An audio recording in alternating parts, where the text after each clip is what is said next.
Baik Jasmine dan kawan-kawan ya, bahwa hari ini topiknya apa Jasmine? Em, Uji hayati gitu ya, analisis hayati menggunakan hewan uji begitu.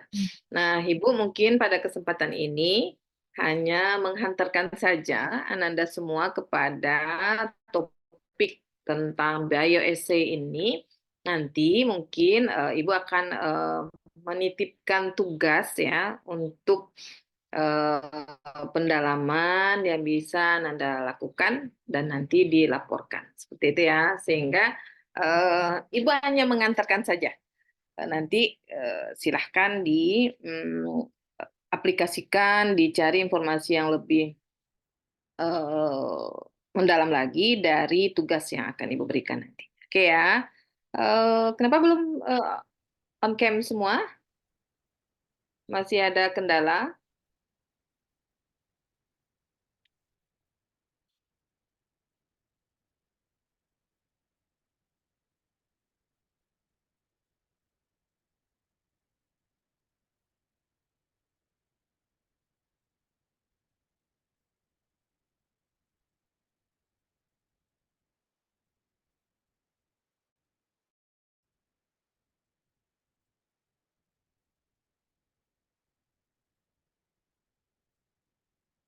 Oke, boleh diperlihatkan wajahnya.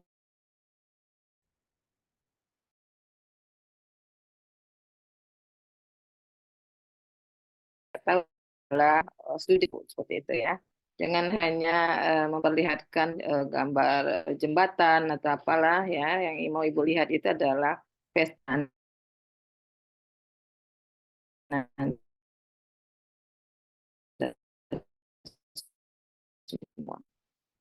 Bukan keningnya juga begitu ya.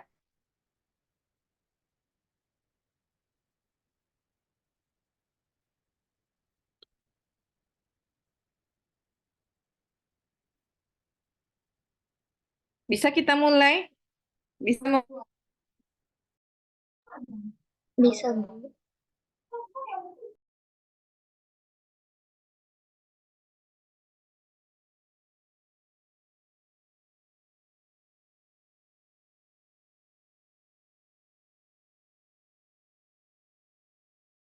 pagi ini eh, tentang pengujian hayati ya, menggunakan hewan uji. Ibu yakin bahwasanya kita di biomedik itu bukan suatu hal yang baru ya tentang pengujian hayati, gitu ya. Artinya ketika kita mau melihat eh, katakanlah efek dari suatu bahan terhadap organisme hidup, maka itu bisa kita kelompokkan ke dalam pengujian hayati. Betul, Jasmine? Begitu, Jasmine? Betul, Bu. Ya, ya. Jadi uji hayati itu sebetulnya adalah topik yang cukup luas, tetapi dalam hal ini kita dibatasi ya Yasmin, bahwa yang dibahas itu adalah uji hayati menggunakan hewan, begitu ya. Eh, Artinya kita cukup dibatasi ketika bercerita tentang uji hayati, maka ruang lingkupnya cukup luas dari hewan mungkin primat sampai mungkin nantinya kita menggunakan mikroba seperti itu. Tetapi dalam hal ini kita dibatasi adalah yang menggunakan hewan uji saja, sehingga kita mungkin nanti persempit skopnya gitu ya. Ibu share screen bisa nih Jasmine? Bisa, Bu. Bisa share slide show.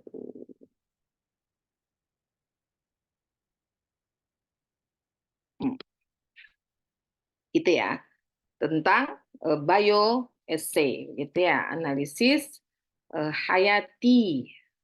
Nah, tadi Ibu sudah sampaikan. Jadi kalau kita bercerita tentang analisis hayati, maka sama saja kalau yang namanya analisis tentunya Bisa dia berupa pertanyaannya kualitatif, bisa juga berupa pertanyaan yang mau kita jawab itu adalah kuantitatif.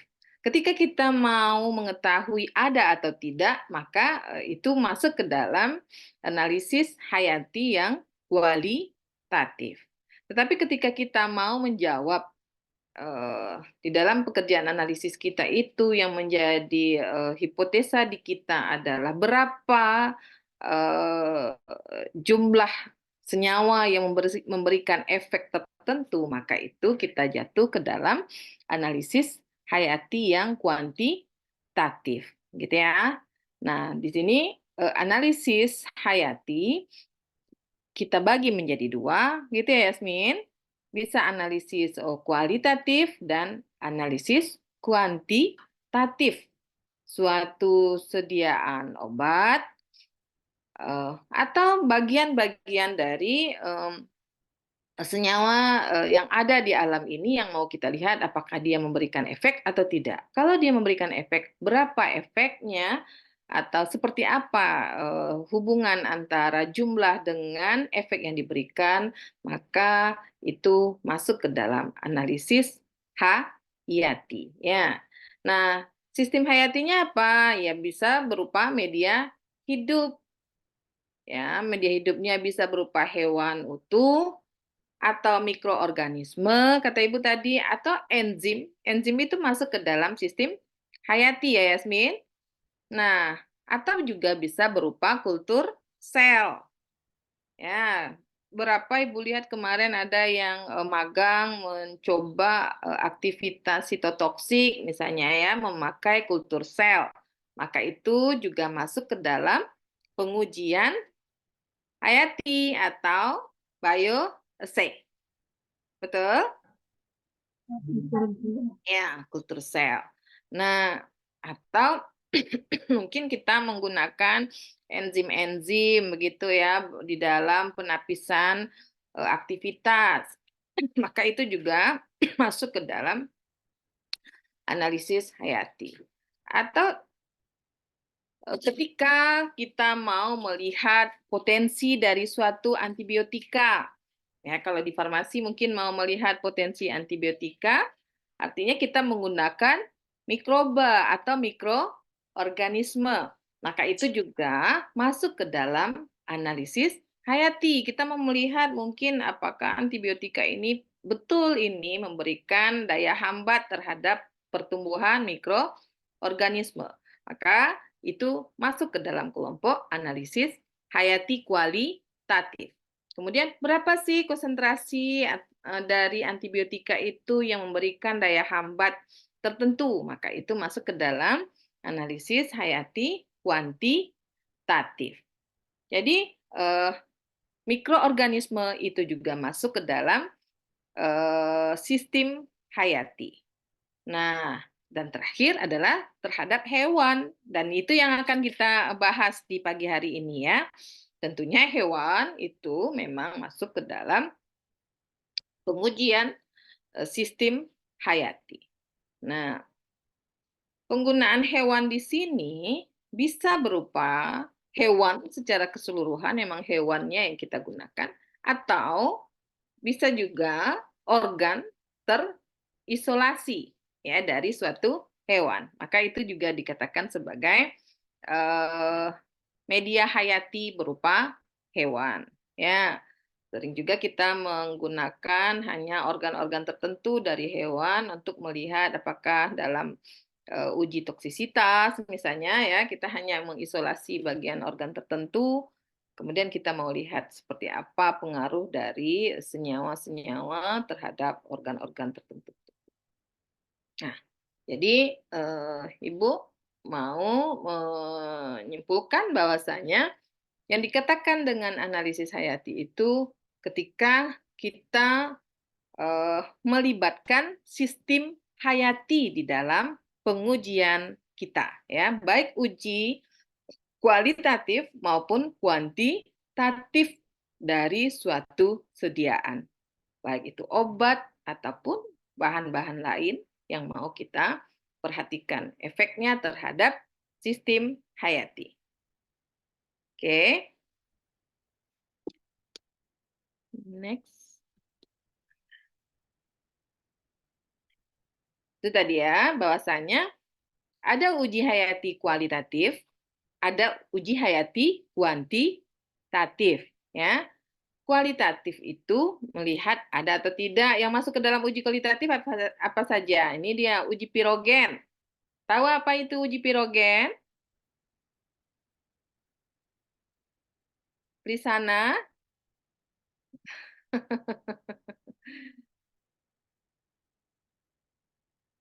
piro-piro biasanya apa?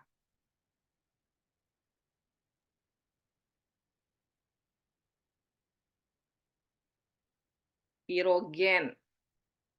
Nah, ini biasanya uji pirogen ini kita lakukan kalau di farmasi adalah terhadap sediaan-sediaan injeksi yang diberikan dalam jumlah relatif besar. Apa misalnya? Infus. Itu masuk kesediaan IV ya, injeksi dia yang diberikan dalam jumlah relatif besar. Nah, untuk sediaan-sediaan infus kita perlu lakukan uji pirogen. Apakah sediaan ini mengandung bahan-bahan yang bersifat pirogen atau bisa menimbulkan kondisi demam pada pasien nantinya, gitu ya. Biasanya kita menggunakan kelinci sebagai hewan ujinya. Apakah dia menimbulkan pirogen atau tidak? Apakah dia mengandung zat-zat bersifat pirogen atau tidak? Itu ya, itu kualitatif saja. Kita tidak melihat berapa sih jumlah yang menyebabkan pirogen, kan begitu. Tapi ada atau tidak bahan-bahan yang bersifat pirogen tersebut. Kemudian uji sterilitas, apakah sediaan kita steril atau tidak. Kemudian uji mikroba ya, mikroba mungkin apakah ada mikroba atau tidak gitu ya. Kita letakkan aja sediaan dalam suatu media uji yang sudah berisi mikroba. Dalam satu media kita biarkan ketika ada nanti terlihat pertumbuhan mikroba maka itu adalah positif mengandung mikroba. Kalau tidak berarti tidak ada zona apa yang tidak ada nampak pertumbuhan mikroba maka kita katakan dia tidak mengandung mikroba. Hanya kuali saja. Atau uji toksisitas apakah toksik atau tidak, menimbulkan kematian atau tidak. Kemudian penetapan antigen, angka antigen itu juga masuk kualitatif. Nah, mana yang masuk kuantitatif? Nah, yang kemarin kita bahas ya, mempelajari hubungan dosis respon. Maka itu ini terbalik kita kayaknya nih ya, Jasmine penyusunannya harusnya mungkin biosai, kemudian baru kita ke dosis respon kemarin, tapi tidak ada masalah.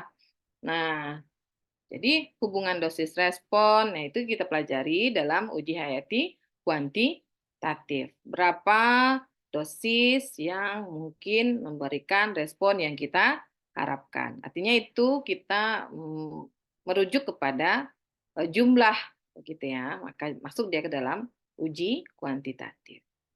Nah, ada dua kemarin ya, ada kuantal dan ada gradual. Betul begitu kemarin? Selin?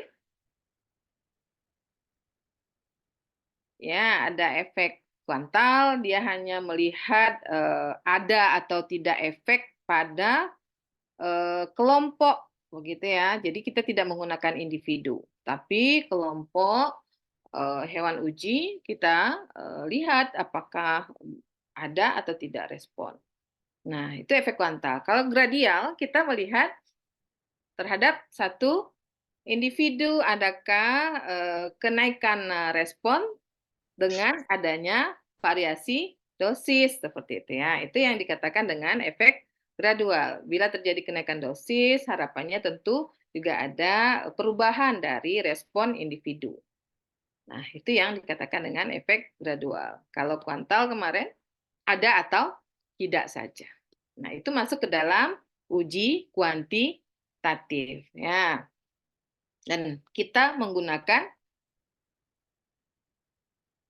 uji hayati begitu ya, melibatkan hewan uji dalam hal ini. Nah, kita sekarang masuk kepada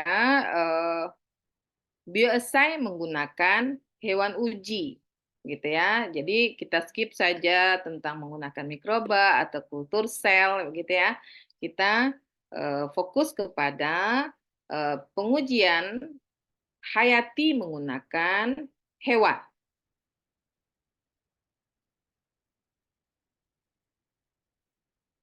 Ada beberapa hal yang menjadi pertimbangan kita di dalam memutuskan menggunakan hewan, perlu menggunakan hewan atau tidak. Kemudian juga hewan apa yang mau kita gunakan di dalam eksperimen kita, di dalam uji hayati kita, gitu ya. Ada di sini 7 desain eksperimen yang kita perlu perhatikan di dalam menggunakan hewan uji untuk analisis hayati. Yang pertama kita lihat kepada tujuan penelitian kita, ya. Kemudian setelah pasti apa tujuan penelitian kita, maka kita masuk kepada pemilihan hewan uji. Karena ada banyak hewan yang bisa kita gunakan sebagai hewan uji begitu ya, mulai dari mencit sampai mungkin kepada hewan mamalia yang apa katakanlah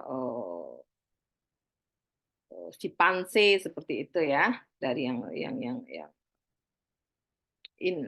vertebrata yang rendah sampai vertebrata yang mamalia yang memiliki kekerabatan cukup dekat dengan manusia. Itu tergantung kepada tujuan penelitian ketika kita melakukan pemilihan jenis hewan uji.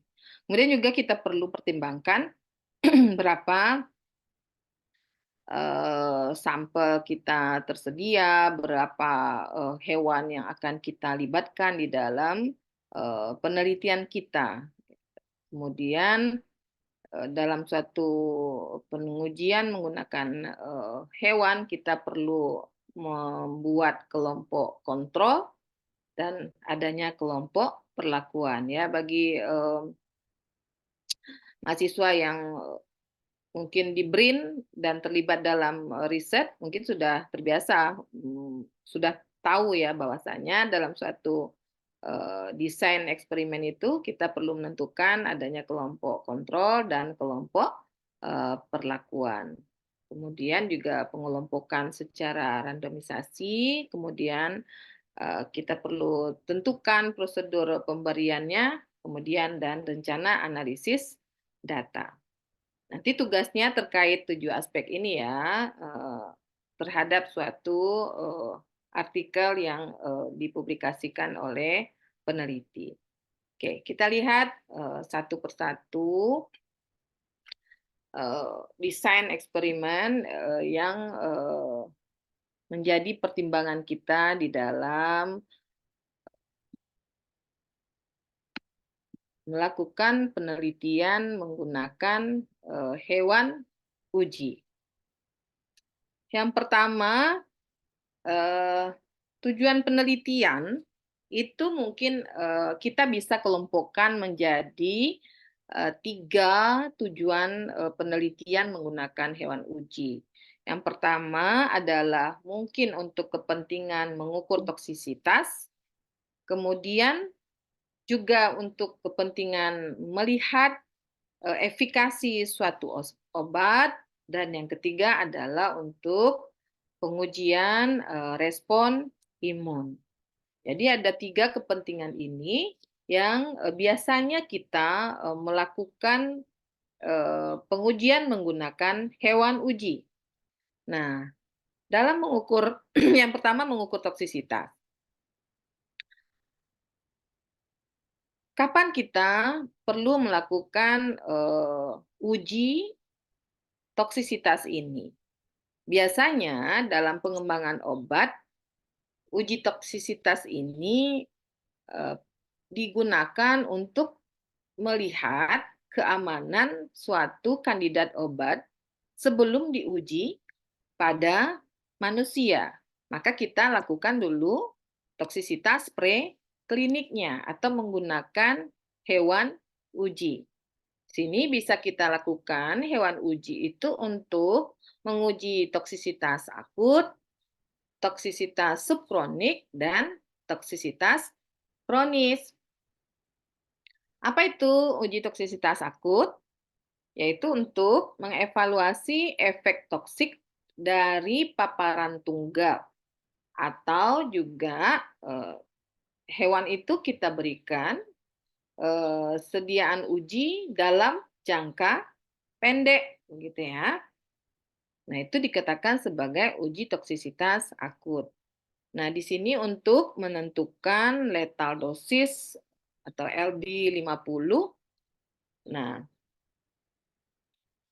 kemudian ada uji toksisitas subakut, menilai efek toksik dari paparan berulang. Nah, jadi kita berikan mungkin dalam rentang waktu tertentu ya, apakah 1 minggu diberikan sediaan tersebut kepada hewan uji, kemudian kita lihat bagaimana pengaruhnya terhadap hewan uji tersebut. Atau mungkin beberapa minggu kita berikan atau beberapa bulan begitu ya. Itu mungkin nanti masuk ke dalam kelompok subkronis kalau udah sampai beberapa bulan kita berikan. Nah, kemudian ada juga uji toksisitas kronis. Di sini tujuannya untuk mengevaluasi efek toksik dari paparan jangka panjang. Nah, ini biasanya kita lakukan selama panjang waktunya ya. Kita gunakan hewan uji ini untuk melihat potensi efek kumulatif ya dan kronis. Kemudian pengujian-pengujian lain yang juga menggunakan hewan, ada uji karsinogenisitas untuk melihat mungkin potensi suatu senyawa apakah menyebabkan efek karsinogen kalau terpapar kepada manusia dalam jangka waktu tertentu. Kemudian juga ada uji mutagenisitas, melihat adanya pengaruh terhadap perubahan genetik atau DNA ya. Atau uji teratogenisitas. Nah, ini juga kita menggunakan hewan uji nantinya ya untuk melihat apakah sediaan kita ini menyebabkan pengaruh terhadap janin begitu ya, terhadap bayi yang akan dilahirkan oleh wanita ketika mereka menggunakan sediaan-sediaan obat tertentu. Jadi ada beberapa pengujian ini yang menggunakan hewan uji ya, yaitu uji toksisitas baik akut, subakut, kronis, kemudian karsinogenisitas, mutagenisitas, dan teratogen. Nah, selain itu juga ada pengujian efek dari obat atau efikasi obat. Itu juga kita menggunakan hewan uji. Nah, apakah suatu obat efektif dalam mengurangi gejala penyakit tertentu atau di dalam usaha kita melihat potensi-potensi senyawa yang bisa meningkatkan kesehatan dari manusia. Maka itu kita juga lakukan pengujian terhadap hewan uji atau preklinik sebelum kita lanjutkan ke manusia. Dan yang ketiga, yang sering juga menggunakan hewan uji adalah untuk melakukan pengujian respon imun, mengukur efektivitas apakah vaksin nantinya ya, kemudian memahami mekanisme imunologi suatu penyakit, mengevaluasi potensi imunogenisitas suatu obat atau bahan kimia. Jadi ada 3 tujuan penelitian ini yang kita biasanya menggunakan hewan uji. Gitu ya.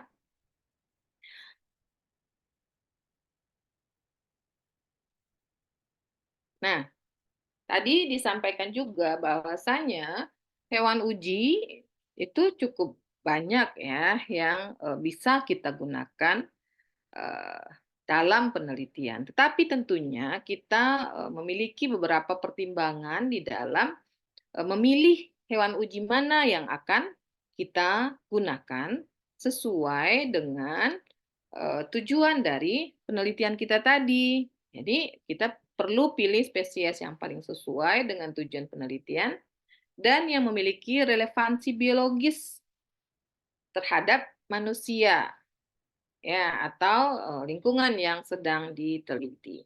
Jadi memang yang ada ininya yang memiliki kedekatan katakanlah anatomi dan fisiologinya dengan eh, manusia. Kemudian juga pertimbangkan faktor fisiologinya tadi, kemudian metabolismenya, genetik, yang tentunya ini untuk penelitian-penelitian yang akan kita lanjutkan terhadap pengujian klinis kepada manusia. Nah, ini dia kriteria pemilihan spesies. Ada tikus nantinya ya, bisa kita gunakan tikus dan mencit, kelinci, kemudian anjing, kucing, atau primat non manusia. Kemudian bisa juga dari kelompok ikan, cacing begitu ya. Ini yang sekarang banyak digunakan Danio rerio itu ya ikan zebra. Kemudian yang cacing gelang. Coba kita lihat.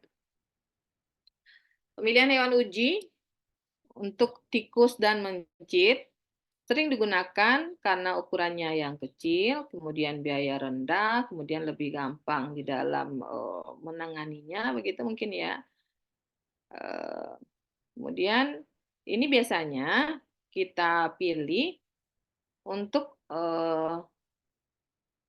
uji toksisitas, kemudian juga karsinogenisitas begitu, kemudian untuk pengujian-pengujian beberapa jenis sediaan untuk mengatasi penyakit, apakah untuk infeksi, kemudian penelitian genetik.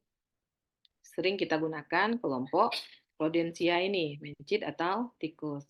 Kemudian kelinci digunakan dalam studi imunologi dan oftalmologi karena sistem imunnya yang mirip dengan manusia. Kemudian juga kalau untuk bidang oftalmologinya karena anatomi matanya yang cukup relevan dengan manusia. Jadi ini menjadi pertimbangan di kita di dalam memilih hewan yang akan kita gunakan dalam uji hayati tersebut. Kemudian bisa juga kita gunakan anjing dan kucing digunakan dalam studi farmakologi dan penyakit kronis. Ini karena fisiologinya yang mendekati manusia.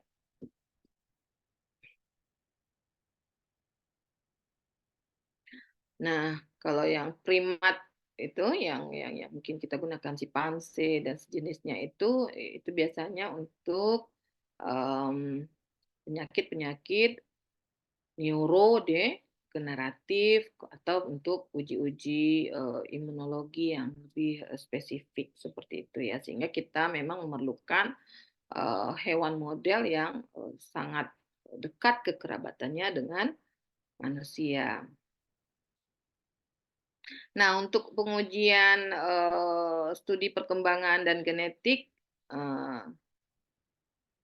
kemudian itu sering digunakan adalah ikan zebra, gitu ya. Kemudian untuk cacing gelang itu biasa digunakan dalam genetik dan biologi molekuler. Ini dia hewan-hewan uji yang dapat kita gunakan dalam bioassay. Nah, tentunya seperti Ibu sampaikan tadi, Di dalam memilih hewan yang akan kita gunakan, kita perlu mempertimbangkan lagi apa tujuan dari penelitian kita, apa tuntutan dari penelitian yang akan kita lakukan. Nah, sedikit Ibu perlu sampaikan juga di dalam kita menggunakan hewan uji, kita perlu mengetahui juga adanya hak-hak dari hewan yang akan kita gunakan. Maka biasanya ketika kita melakukan pengujian menggunakan hewan uji, kita perlu mengurus namanya ethical clearance, begitu ya. Bahwasanya hewan yang akan kita gunakan dalam penelitian itu sudah diatur begitu ya di dalam etik penelitian menggunakan hewan uji, bahwasanya ada haknya. Yang pertama, hewan uji tersebut harus bebas dari rasa lapar dan haus. Jangan sampai penelitian yang kita rancang menyebabkan hewan uji kita tidak mendapatkan haknya begitu ya. Dia tidak diberi pangan yang sesuai, kemudian pangan yang cukup, yang higienis gitu ya, dengan kandungan gizi yang memadai. Jadi ini adalah hak dari hewan yang akan kita gunakan. Kemudian juga dia tidak boleh merasa kepanasan atau ketidaknyamanan fisik. Tentunya kita perlu menyediakan kandang yang sesuai dengan perilaku hewan tersebut. Ya. Hewan harus bebas dari luka dan penyakit dan rasa sakit. Tentunya dilakukan perawatan dan tindakan pencegahan untuk beberapa penyakit dan setelah kita selesai menggunakan hewan uji kita untuk pengujian, kita eh, perlu pastikan pemusnahannya dengan cara yang manusiawi gitu ya. Nah, di dalam perlakuan tersebut, ketika kita mungkin perlu melakukan tindakan-tindakan yang menyebabkan luka atau sakit pada hewan, maka hewan uji tersebut harus kita berikan penghilang rasa sakit sebelum pengujian kita. Makanya di ethical clearance, ketika kita mengurus ethical clearance, nanti di sana perlu kita deskripsikan seperti apa rencana penelitian kita dan apa tindakan yang kita lakukan sehingga hak-hak dari hewan ini memang terpenuhi ya. Bahwa dia harus bebas dari luka, dari rasa sakit gitu ya, harus bebas dari dia bisa mengekspresikan perilaku normalnya, begitu ya. Jangan karena penelitian kita perilaku-perilaku normalnya itu terkekang pula, begitu ya.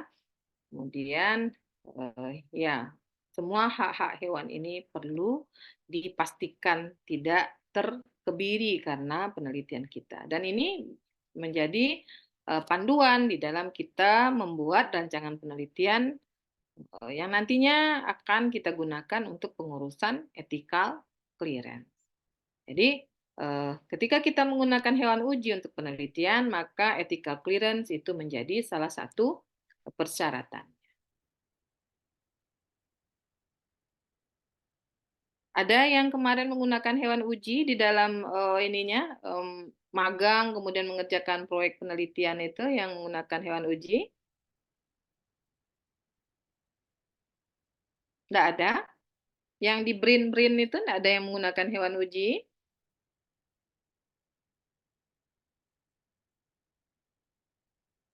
Tidak ada. Hanya memakai kultur sel begitu. Kalau nggak salah kemarin Ibu ada yang dengar ya, ada yang menggunakan uji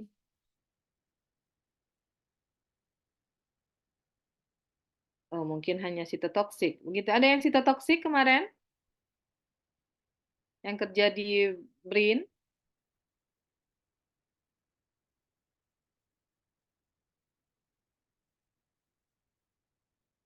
Tidak ada?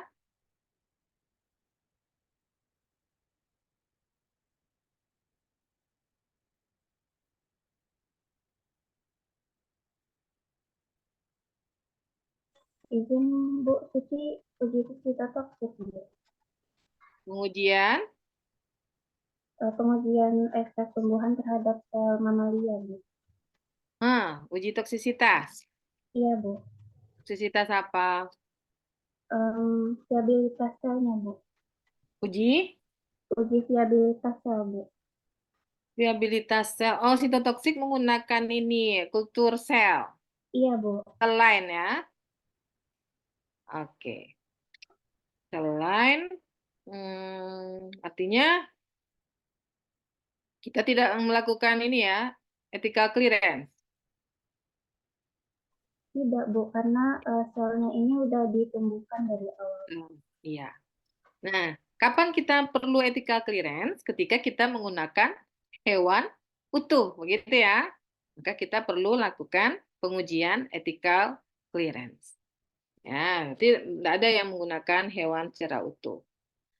Oke. Nah, kemudian kita lanjut ke dalam desain eksperimen itu kita juga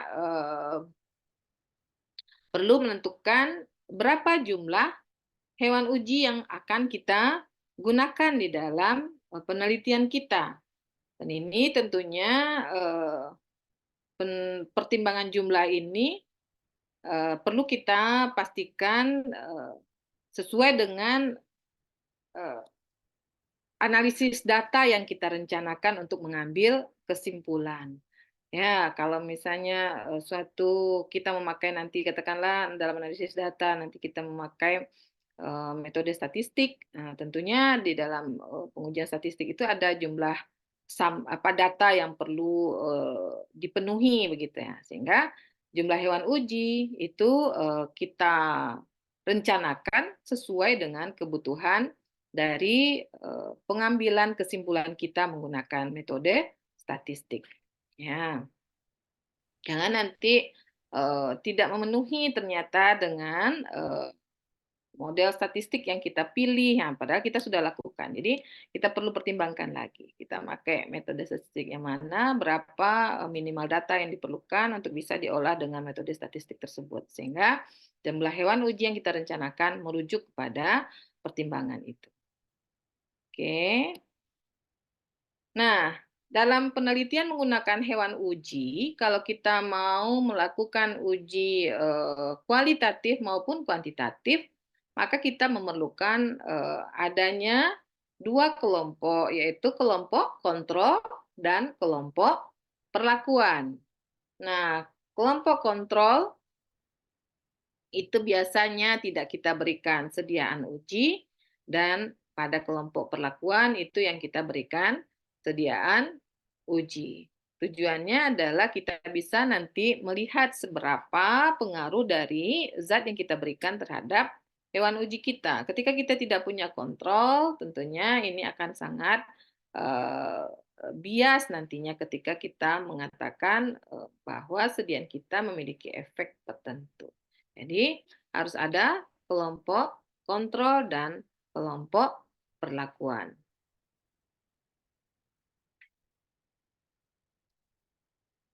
Biasanya untuk kelompok kontrol itu kita berikan blanko atau dia hanya diberikan placebo begitu ya. Dan untuk kelompok perlakuan kita berikanlah sediaan yang akan kita ujikan. Kalau mau efeknya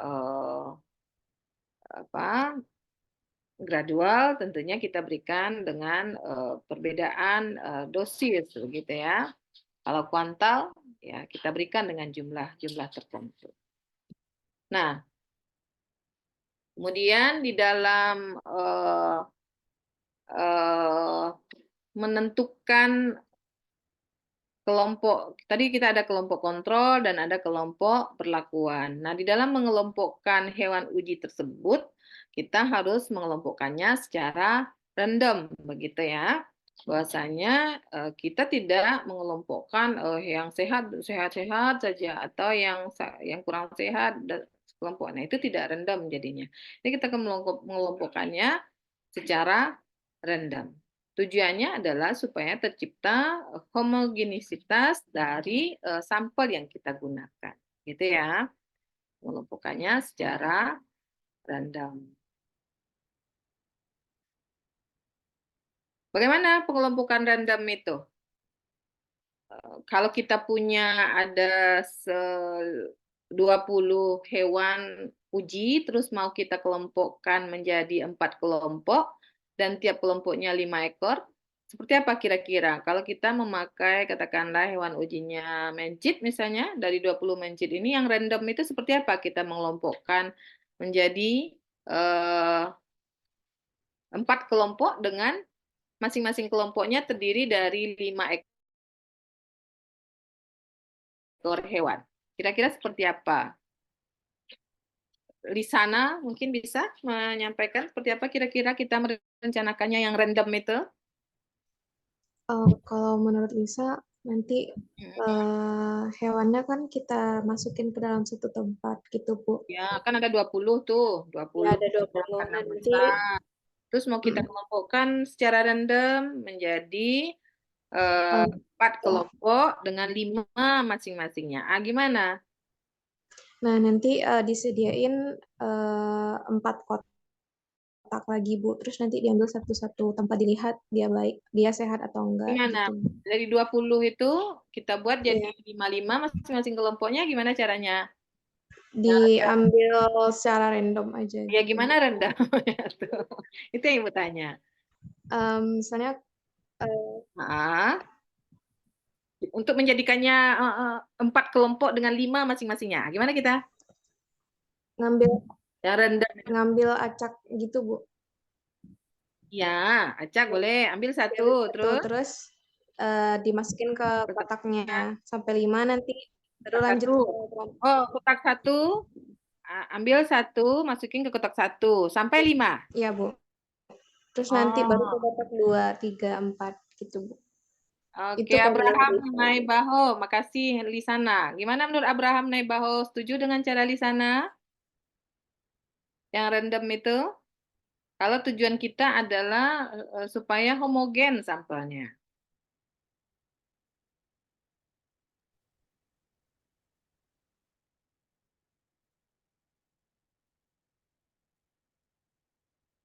Abraham? Ya, Bu. Gimana setuju dengan rencana Isana tadi? Bahwasanya kalau Isana merencanakan yang random itu adalah dari 20 itu diambil 5-5. Ambil 5, masukin di kelompok 1. Nanti 5 lagi, masukin kelompok 2. Ambil 5 lagi, kelompok 3. Ambil sisa 5 lagi di kelompok keempat. Setuju? Setuju, bisa. Setuju begitu. Apa alasannya? Apa pertimbangan Abraham itu? Setuju dengan cara kerja Lisana?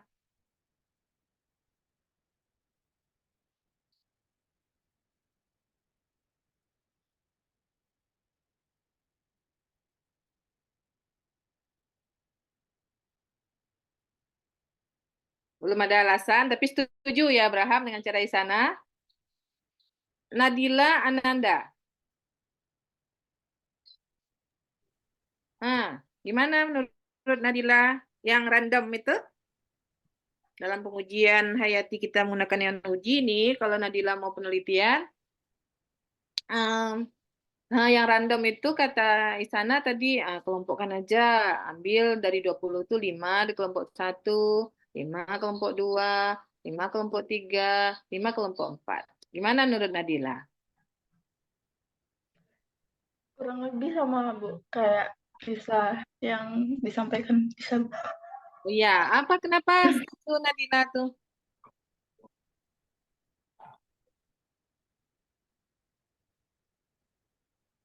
Kenapa setuju? Tadi yang kita kelompokkan tuh hewan ya, mencit, begitu katakanlah mencit yang kita kelompokkan. Terus kita mengelompokkannya random aja kayak gitu. Tujuan random ini kan artinya kita tidak Tidak melihat ya harus yang warna ya maksudnya yang gendut-gendut saja di kelompok satu, nah begitu. Tapi random. Cuman tadi Lisana bilang, ya udahlah ambil satu kelompok 5 isinya, nanti kelompok 2 kita 5 lagi. Itu terpenuhi homogenisitas tadi kalau kita buat begitu dengan cara Lisana, Nadila?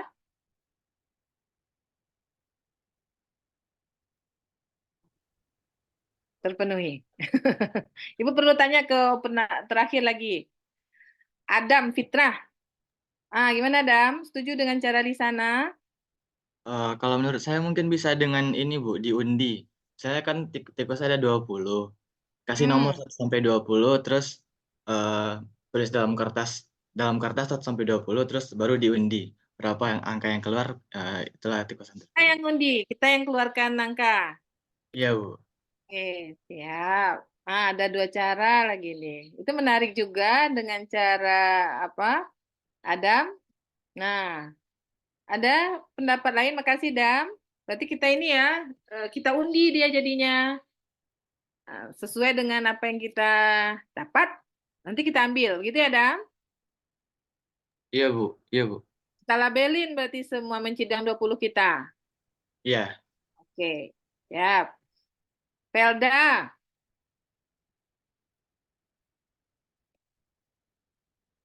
Mana Felda? Masih ada di sini, Felda? Ada, Bu.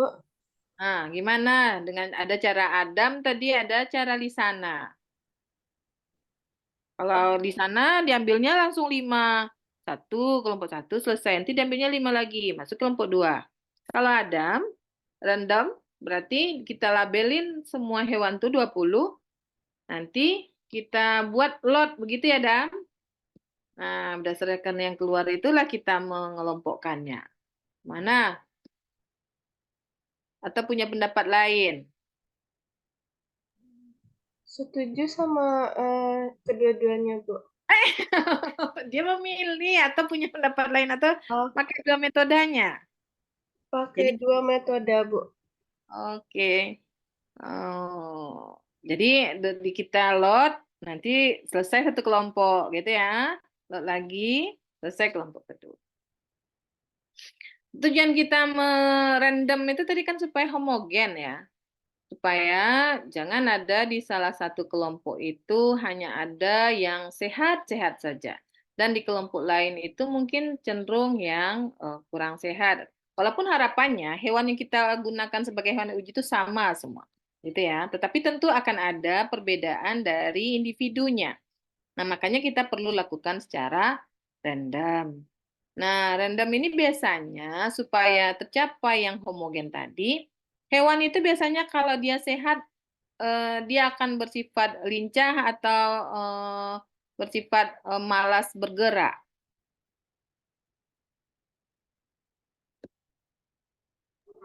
Lincah, Bu. Lincah. Ya, lincah dia ya kalau sehat itu. Kalau malas bergerak biasanya hewan-hewan yang bagaimana? Ya mungkin ya kurang lah kondisinya dibanding yang bergerak dengan lincah tadi. Nah, makanya random itu maksudnya adalah kita mengelompokkannya itu mengambil hewan diisi satu-satu tiap kelompok. Tujuannya apa? Berarti yang pertama tertangkap oleh kita itu mungkin yang kurang gerakannya begitu ya, agak malas bergerak gitu ya. Udah kita kelompokkan rata yang malas bergerak 4 kelompok gitu ya. Nanti kita ambil lagi berikutnya, itu rata. Jadi tidak diisi satu-satu sampai selesai begitu ya di sana, tapi kita isi setiap kelompoknya satu-satu. Ambil satu hewan, kita letakkan di kotak 1, ambil hewan lagi, letakkan di kotak 2, begitu seterusnya sampai terisi secara lengkap masing-masing kelompok itu dengan 5 ekor. Sehingga memang terdistribusi di tiap kelompok itu secara merata dari yang awalnya mungkin yang tidak terlalu lincah begitu ya, kemudian yang lincahnya dan yang sangat lincah seperti itu. Terus distribusi di tiap kelompok itu secara merata sehingga sampel kita terpenuhi yang sifatnya homogen itu. Gitu ya kira-kira yang random. Jadi kalau tadi cara ada mungkin kita label, betul dia kita tidak melihat subjektif dalam memilih ya, tetapi nasibnya ditentukan oleh si ini tadi siapa namanya lot ya Dam. Nah, tapi kita tidak begitu di dalam memilih randomnya. Cukup dengan mengambil hewan tersebut dari 20 populasi yang ada, kita ambil satu-satu dimasukin di kotak 1, kemudian diambil lagi masukin kotak 2, ambil lagi masukin kotak 3, diambil lagi masukin di kotak keempat. Terusnya ambil lagi masukin di kotak 1 sehingga ada 2 ekor, nanti tambahkan lagi di kotak 2, tambahkan di kotak 3, 4. Sampai semua hewan itu habis dan menempati di keempat kotak dengan jumlah yang sama. Oke ya, kira-kira oke ya untuk yang random itu Suci? Suci Patia Kamila? Iya, Bu. Mana Suci? Nggak ada nampak sama Ibu.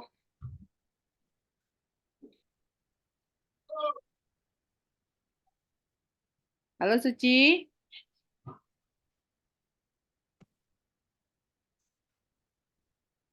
Suci Patia Kamila, mana Suci?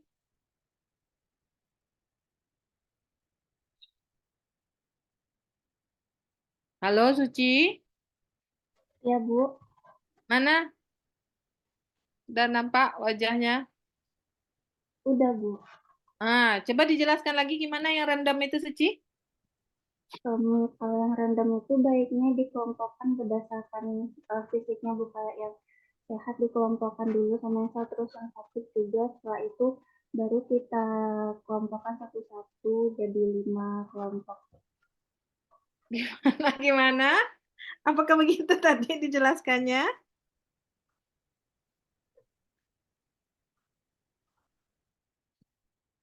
Begitu ya, Ci?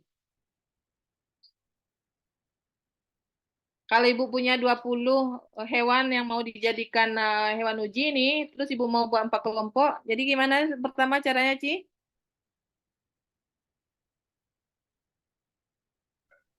Berarti satu kelompok ada 5 hewan. Terus Iya, gimana kita mengelompokkan kan itu tadi yang kita ini kan, kita diskusikan.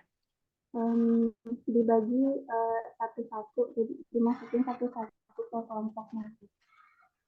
Dimasukin. Dimasukin satu-satu ke kelompoknya. Kelompok 1 titik dulu, terus ke kelompok 2. Ya, jadi diisi dulu semua kotak itu dengan hewan itu ya, diisi semua 1, kemudian dilanjutkan 2, gitu ya, Ci? Itu yang random itu ya, Ci? Iya, Bu. Oke. Nah, kemudian yang ke-6 adalah bagaimana kita melakukan pemberiannya dan pemantauan dari zat uji. Bahwasanya ada beberapa cara pemberian sediaan uji itu kepada hewan ya. Bisa kita berikan secara oral atau topikal atau dengan cara injeksi sesuai dengan tujuan dari penelitian kita. Kemudian kita juga perlu tetapkan frekuensi pemberiannya, begitu ya, tergantung kepada ya rencana penelitian kita tadi, apakah masuk ke dalam kelompok kita mau lihat yang gradualnya kah atau hanya kuantal gitu ya. Kalau kuantal ya cukup 1 kali pemberian. Kalau mau gradual ya kita perlu melakukan perencanaan frekuensi pemberian ya. Atau kita mau lihat efek toksisitas akut, tentunya akan berbeda rencana pemberian dari sediaan kita. Dan yang tidak kalah pentingnya adalah dosisnya, tentu kita perlu sesuaikan dengan berat badan dari hewan uji kita. Ya. Oke, kemudian yang terakhir adalah desainnya tentang analisis data, ya seperti yang Ibu sampaikan tadi. Bahwasanya setelah kita melakukan eh, pemberian sediaan uji kepada hewan, kemudian kita amati seperti apa responnya, tergantung kepada apa yang mau kita lihat ya, efek apa yang mau kita lihat. Nah, setelah kita dapatkan semua data, tentunya kita perlu melakukan analisis data untuk mengambil kesimpulan. Dan itu biasanya kita menggunakan berbagai software di dalam analisis statistik sehingga nanti kita mendapatkan suatu kesimpulan dari penelitian kita. Kita bisa mengambil kesimpulannya tentunya berdasarkan dari data statistik. Jadi demikian cara kita melakukan bioessay menggunakan hewan uji.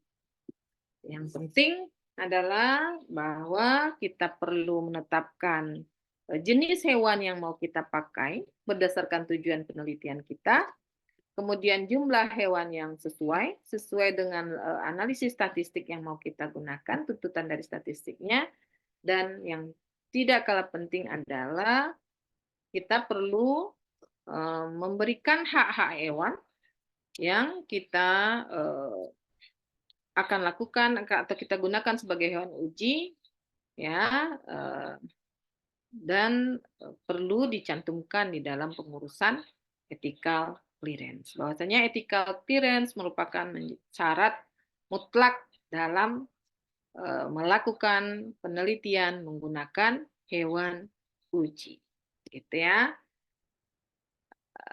Oke.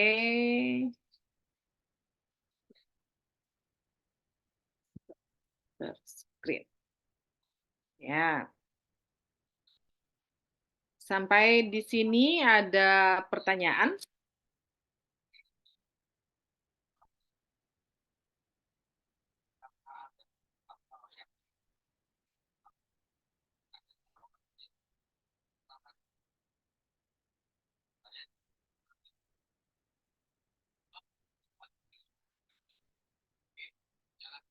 Tidak ada pertanyaan. Kalau tidak, Ibu mungkin akan share lagi terkait dengan tugas yang akan diberikan. Bahwasanya tadi ada 7 aspek yang terkait dengan penelitian menggunakan hewan uji. Nah, dalam hal ini ada 38 kita, artinya Ibu meminta Ananda cari 38 judul penelitian yang berbeda, cari aja di Google, nanti dapat artikel penelitian orang, nanti dianalisis 7 aspek tadi dalam desain eksperimen menggunakan hewan uji. Ya, apakah dia uji toksik